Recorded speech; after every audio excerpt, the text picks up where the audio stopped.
कौमी और सूबाई असम्बलियों की मखसूस नशिस्तें हुकूमती इत्तेहाद के पास रहेंगी या अपोजिशन को मिलेंगी। फैसले की घड़ी आ पहुंची। सुप्रीम कोर्ट का 13 रुकनी फुल कोर्ट आज फैसला सुनाएगा। तरमीमी कॉज लिस्ट जारी। इससे कबल चीफ जस्टिस ऑफ पाकिस्तान काजी फाइज ईसा की सरबराही में 3 रुकनी बेंच ने सुबह 9:30 बजे फैसला देना था। सुप्रीम कोर्ट ने 9 जुलाई को फैसला महफूज किया था। पेशावर हाई कोर्ट ने सुन्नी इत्तेहाद को नशिस्तें न देने का इलेक्शन कमीशन का फैसला बरकरार रखा था।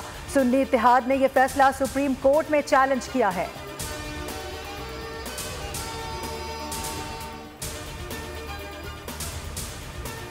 बानी पीटीआई और बुशरा बीबी के खिलाफ दौरान इद्दत निकाह केस में सजा के खिलाफ मरकजी अपीलों पर समाअत। दरख्वास्त गुजार खावर मानिका के वकील के दलाइल जारी।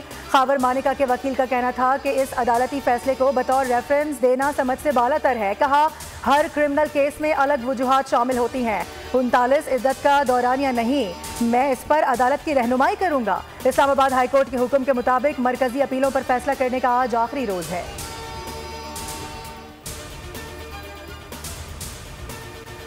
विद होल्डिंग टैक्स के निफाज के खिलाफ कराची समेत मुल्क भर की तमाम फ्लावर मिल्स एहतजाजन गैर मुअय्यना मुद्दत के लिए बंद।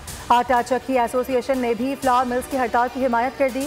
गंदम की पिसाई रोक दी गई। शहर में आटे के बहरान का खदशा। आटा मिल्स मालिकान के मुताबिक विद होल्डिंग एजेंट नहीं बन सकते। मुतालबात पूरे होने तक मिल्स नहीं खोलेंगे। मार्केट्स में आटे की सप्लाई मुअत्तल।